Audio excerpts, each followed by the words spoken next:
Hello, hi guys! Magandang hapon, magandang gabi sa inyo lahat. This is Chip from my Secret Channel, a faith healer, also mata reader. So ngayong gabing to, tingnan natin ang nagsasabi sa ng ating mga gabay.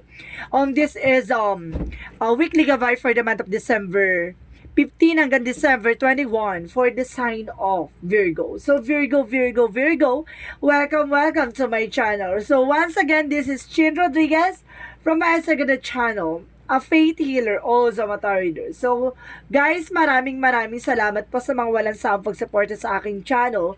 Lalo na hindi nag-skip ng ads. Naway pagpalain po kayo ng Diyos at may kapan. Siksik tiglig na gumapaw ang biyayang manubalik sa inyo. And of course, guys, this reading is a reading lamang, hindi lahat makaka-resonate.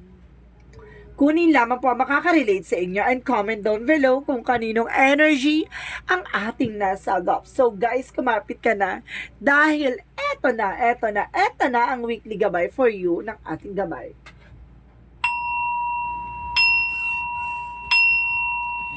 Angel Spirit Messages give me information for the sign of Virgo.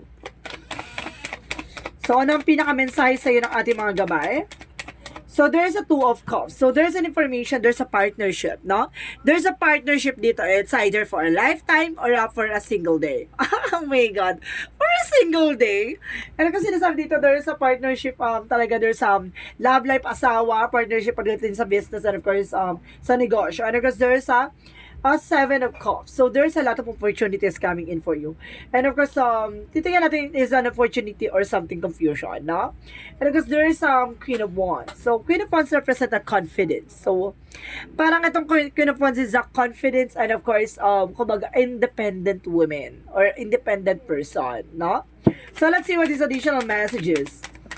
And of course, guys, there's a Six of Swords, a transition. So, ibig sabihin dito, makakaalis ka na sa sitwasyon. No, makakabangon ka na at makakaalis ka na kung saan ka man naroroon, no? And of course, there's an eight of Wands. No, there's a fast communication, fast movement. Or some of you guys, talagang sinasabi dito na there's a travel, no? May travel daw dito, no? There's a travel.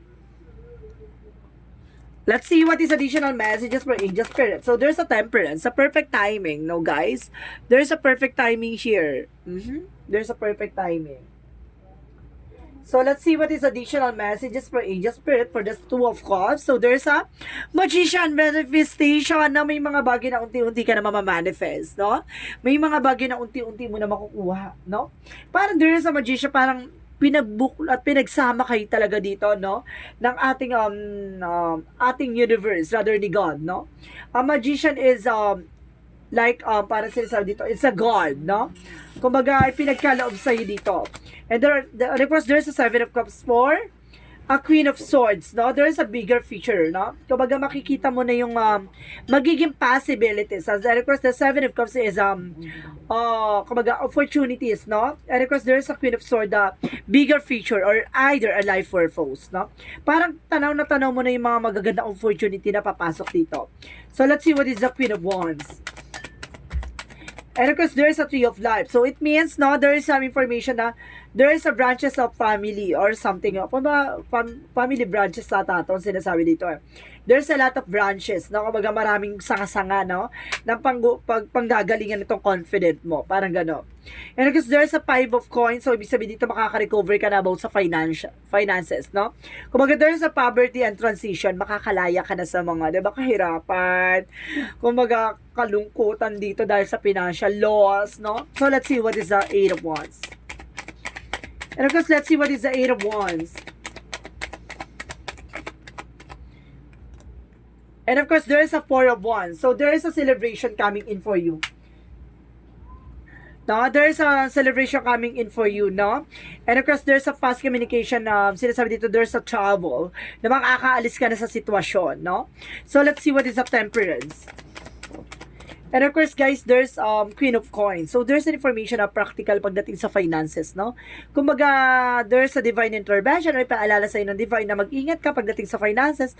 And there's a homecoming, no? There's a travel. Maring uuwi ka na, no? Galing sa ibang bansa. Or either, kumbaga, may travel ka na papunta dyan sa ibang bansa na, kumbaga, natamo mo na, no? Yung bagay na hinihintay mo. Or something na magbubukas na yung pintuan na opportunity na papasok sa buhay mo. And of course, there's a twin flame energy, no? So let's see what is the Two of Cups and of course the Magician. So there's an Emperor. Be mature enough and being grounded. And of course, there's a God. No, there's a God talaga. So ibig sabihin dito, pinagbukod kayo ni God dito, no? Pinagsama kayo sa isang chapter. Parang sinasabing gano'n. And kasi sinasabi dito na maaring pinagtagpo talaga kayo for a reason. Let's see what is the Seven of Cups and the Queen of Swords. And there's the Wheel of Fortune. Wow. There's a good luck and blessing coming in. So, talagang, di ba? Talagang swerte talaga. Ay, maraming panggagalingan sa'yo with a lot of opportunities. And of course, there's a King of Cups. So, there's a devoted and supportive person, no? Kumbaga, itong confident mo na to, kumbaga, maraming na-attract. So, ito na nga, no? Maraming na-attract dahil din sa eksena mo na yan. So, diba? Ang haba ng eksena mo dito na parang there's a devoted and supportive person na tutulong sa'yo at talagang may magmamahal at magmamahal sa'yo. Let's see what is the Six of Swords and the Five of Coins. And of course, guys, there's King of Wands. So, there's a stability and control, no? Kumbaga, kontrolin mo pagdating sa finances, huwag kang magastos. Maging practical ka at maging secure ka about sa finances mo. So, let's see what is the Eight of Wands and of course, the Four of Wands. And of course, there's a Two of Wands. So, there's a two-path. Now, there's a two of, ibig sabihin dito na, there's a two-path for, both side of situation. Parang ganun, titignan mo yung situation dito, yung pinaka-lighter side, no?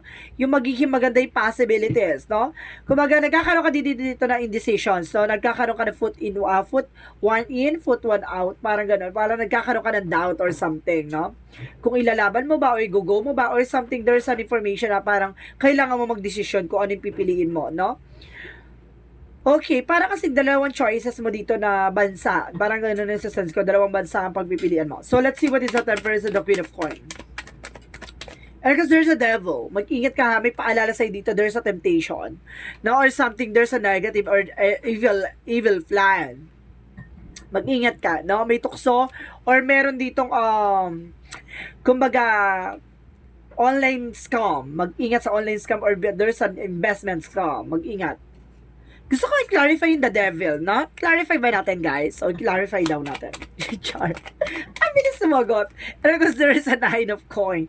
So, ibig sabihin dito, maging practical about sa finances, no? Talagang sense dito na para magkakaroon ka talaga, see? Conflict. Ibig sabihin dito, mag-ingat ka, no? Para magkakaroon ng online scam or something investment scam dito na maaaring mapahama ka. Mag-ingat ka, ha? May papasok na eksena dito. So, let's see what is additional messages for outcome. From outcome, ito yung kay Payat, puti.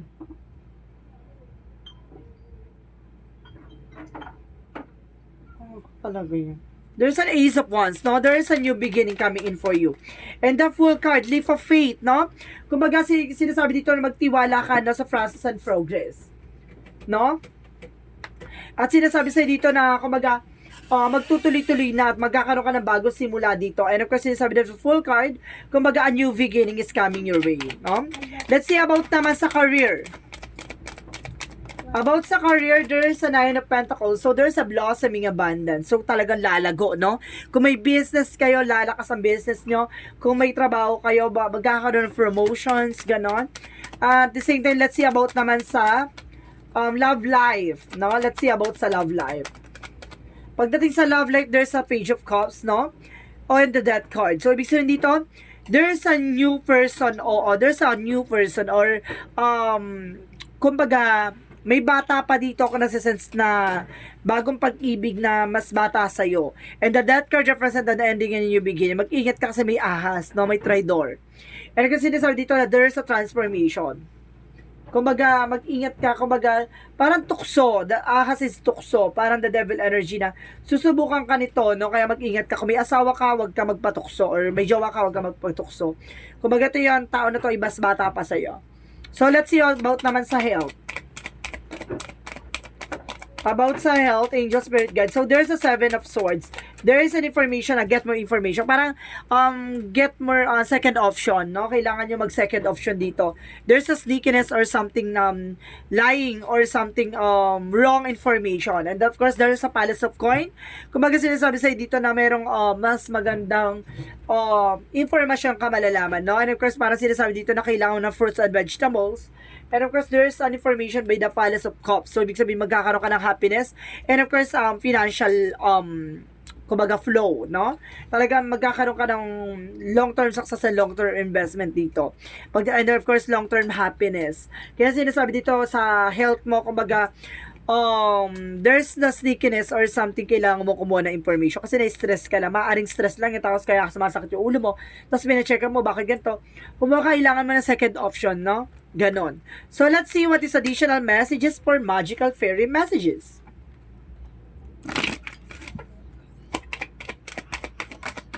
Magical fairy message, express your individuality, no? Kumbaga, ipakita mo sa mundo kung sino ka talaga. Ipakita mo kung gaano ka, 'di ba? Kung ano yung kung gaano yung personality mo. And of course, there's a practice. So, practice makes perfect. So, ibig sabihin, i-enhance mo yung abilities mo. And of course, yung skills, no? So, let's see what is additional messages for Yin and Yang Oracle card. Let's see what is the Yin and Yang Oracle card and just spirit guides. So there is an offer. So there's an offer here, no? Kumbaga it's offer no for you, no? There's an offer. Additional messages and there's a toxicities, no? Ito yung kailangan mong maging aware yung toxic na to. Let's see additional. There's a reunion, no? There's a soul ties or something na kumbaga maaaring magtagpo ulit, magkita ulit kayo na person mo. So, let's see what is additional messages for angel spirit guides. So, ano ang eksena natin dito? Unahin natin kay Archangel, Archangel Raphael. Unahin natin sa Archangel Raphael messages for you. And of course, sinasabi dito, there's a prayer works. So, makakatulong daw yung dasal, no? Makakatulong yung dasal sa'yo kung ano man yung problema or sitwasyon na kinakaharap mo.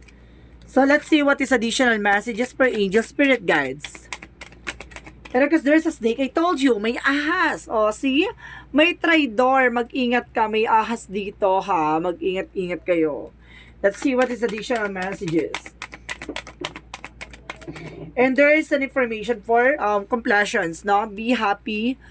And of course, parang meron ditong inner truth. And of course, there is a, oh my God, problem solving. No? Masusolusyonan na yung problema mo, no? Ganun yon. So, let's see what is additional messages for angel spirit guides. Problem solving resolution. So, let's see what is additional messages. And there's some animal. So, some of you kumbaga, animal lovers, no? Kumbaga, nag-enjoy ka, no? And of course, there's an healing kasi kapag, kumbaga, minsan, nakakatulong to for, stress, stress reliever, minsan yung animals. And of course, there's an oracle card. So, ibig sabihin dito, minsan kumbaga, alam mo na yung kasagutan sa iyong katanungan, no? Parang ganun. Kumbaga, nakikita mo na yung sagot. So, let's see what is additional messages. And there's a doubt. Oh my goodness. There's a doubt, no? Kumbaga sinasabi dito na, kumbaga, alisin mo yung pangamba mo, alisin mo yung takot mo, no? Ayun yung magdadala sa'yo para hindi mo malaman yung kasagutan. And of course, there's an health. Oh my God, there's an health issue talaga, guys. No, kailangan mong i-check tong health mo. And of course, there's a discipline. So, kailangan mo magkaroon ng disiplina sa sarili mo. Baka may mga pagkain ka or inumin na bawal na, di ba, tinitake mo pa rin. So, iwasan mo yan. So, let's see what is additional messages for angel spirit guides. For angel spirit, please give me information. And of course, loosen your grip. Let God in. So, hayaan mo daw si God yung gumawa ng paraan or hayaan mo si God yung gumawa ng eksena, no? Parang kung para sa'yo yung bagay na yan, para sa'yo. So, let's see what is the energy. And there's an action. So, kailangan mong kumilos, no? Kailangan mong gumalaw. At the same time, there's a dirt. Okay. door to the personal healing and happiness. So, may pintuan na raw para sa kaligayahan at kagalingan mo, no? Parang sinasabi sa'yo dito na bukas na ang pintuan, no, para sa kagalingan at kaligayahan na inaasam mo. Parang ganun siya. So, let's see what is the romance angels. Our romance angels represent unrequited love.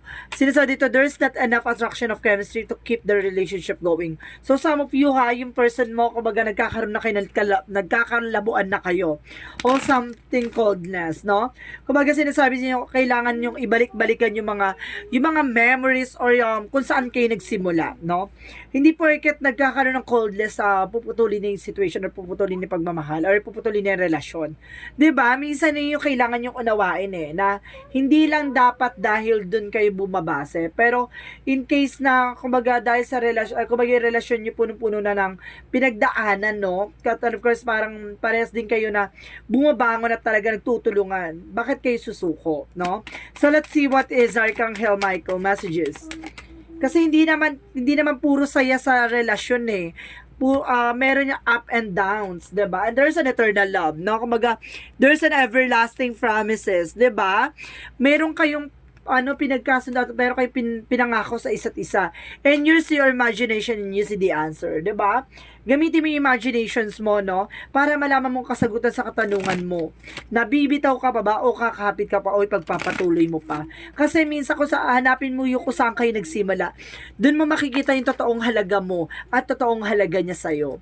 So let's see what is the chakra messages. And of course, sinasabi dito, there's the gratitudes, no? Kumbaga, napakabuti at napakabuti ng puso mo. And there's a self-worth, na alamin mo kung ano yung pinaka-worth mo sa eksena na yan. Diba? So, let's see what is the romance angels. And there's the end of the cycle approaches, na may mga bagay na matatapos na. And of course, you're very close to achieve your goal. Napakalapit mo na para matupad yung mga pangarap mo.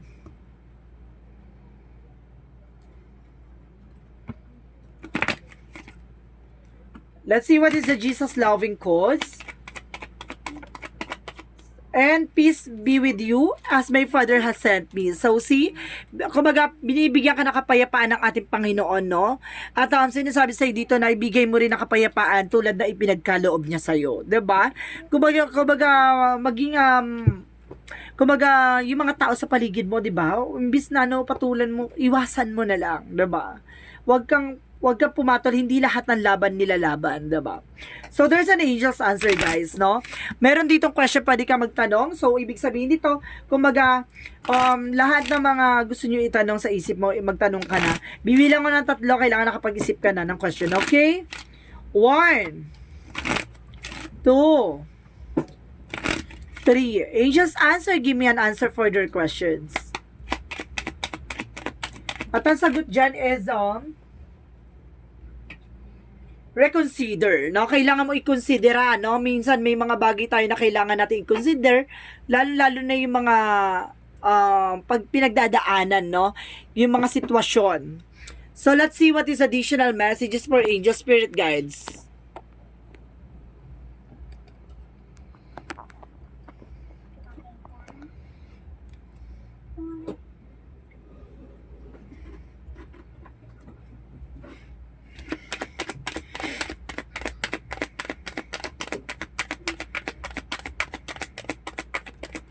And of course, there's a choose new direction, no? Pumili ka ng bagong direksyon.